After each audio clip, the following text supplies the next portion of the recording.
এর নাম মাহমুদ কলি। আমরা ছোটোবেলা একসাথে ক্রিকেট খেলেছি, ফুটবল খেলেছি, অর্থাৎ বলা যায় কি আমরা পাশাপাশি গ্রামের, এবং আমরা খেলাধুলার মাধ্যমে আমরা আমাদের একসাথে বেড়ে ওঠা। ও আমার কিন্তু অনেক জুনিয়র।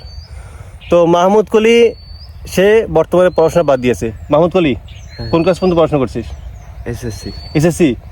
তারপরে পড়াশোনা বাদ দিছিস? কেন পড়াশোনা বাদ দিছিস? পড়াশোনা বাদ দিয়ে এখন কৃষি কাজ করি। মানে এখন কৃষিকাজ করছিস, ঠিক আছে, ভালো, এটা তো খারাপ না, কিন্তু পড়াশোনাটা কেন বাদ দিছিস? পড়াশোনা করে লাভ কি?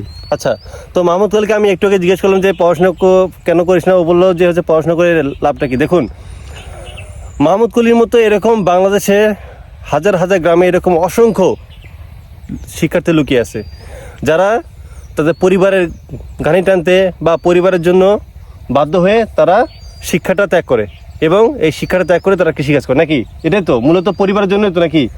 তো এরা মনে করে যে আসলে পড়াশোনাটা একটা বার্ডেন, পড়াশোনা করে কী লাভ, দেশে চাকরি বাকরি নেই, তারপর বেকারদের সংখ্যা অনেক বেশি, তো এমনি এমনি নিজে কেন সমাজের বোঝা হব, তাই আমি এখন কৃষিকাজ করবো, পড়াশোনা করবো না। দেখুন, আগামীতে 2 দিন পর কিন্তু নতুন সরকার গঠন হবে, এবং তারা কিন্তু বিভিন্ন ইশতেহার বলতেছে যে আমরা এটা করবো ওটা করব। তো আপনারা যেটাই করেন, একজন তরুণ হিসাবে আমি আপনাদের প্রতি অনুরোধ করি যে এই যে মাহমুদ কলির মতো পোলাপানরা, এরা চোখের সামনে বের ওঠে, তারা পড়াশোনাটা বাদ দিচ্ছে, এটা খুবই কষ্টদায়ক।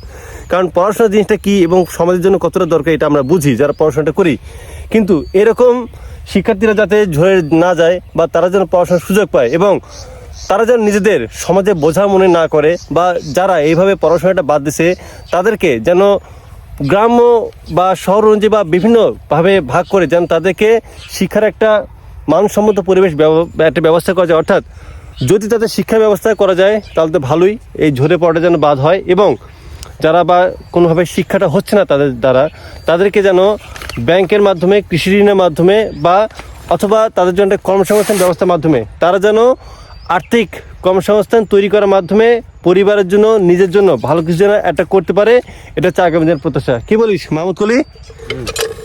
ঠিক আছে মাহমুদ কলি, ভালো থাকিস।